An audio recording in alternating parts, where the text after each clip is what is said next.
Hey guys, just thinking about it's Wednesday. Took us a while to get back online and things, but hopefully everything's going well with you. I know that we've been going through a lot of different things and just thinking through how we're going to be getting done with everything. And it's kind of crazy to think that we're in week 5 of our distance learning experience. And so we're moving on to week 6 and week 7, and then we're getting to the end of the school year. So I can't believe we're getting kind of winding down right now. It feels like you work and work, and now all of a sudden we're like, oh, it's almost over. So we're kind of moving on.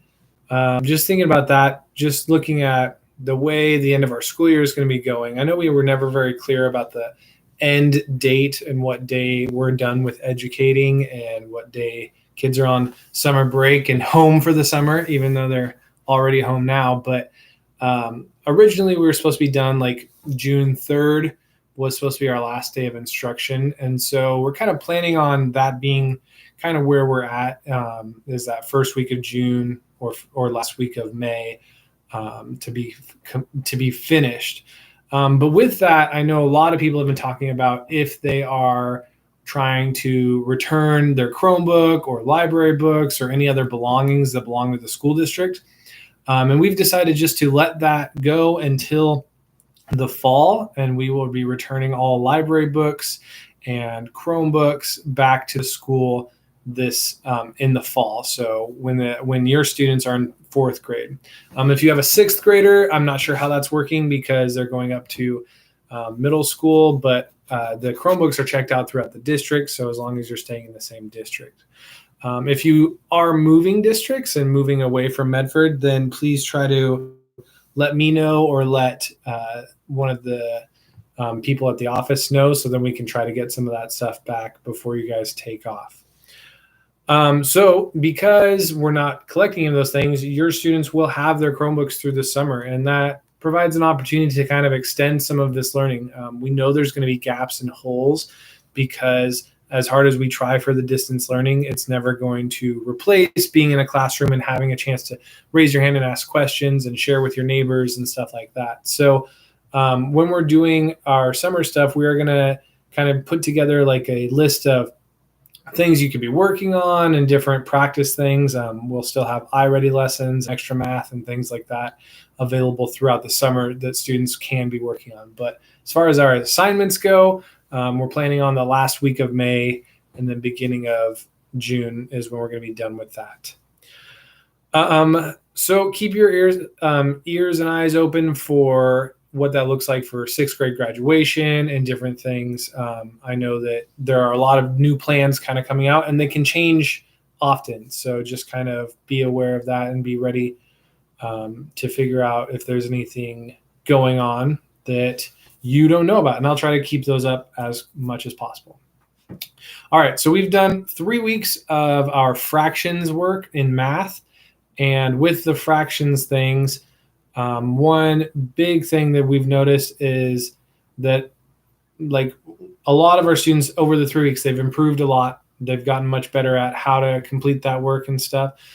Just a couple of things. First of all, make sure that you've got all the work done.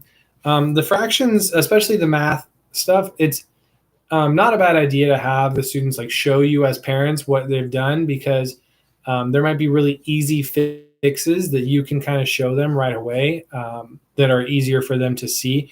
One thing might be a lot of students, when they're typing their fractions, they've got their numbers flipped. So for 1/2, they do 2/1 instead of 1/2. So just kind of noticing those easy mistakes, be like, hey, you wrote that wrong. Like that's the correct fraction. It's just written backward. So that they can kind of get that feedback right away instead of waiting for me.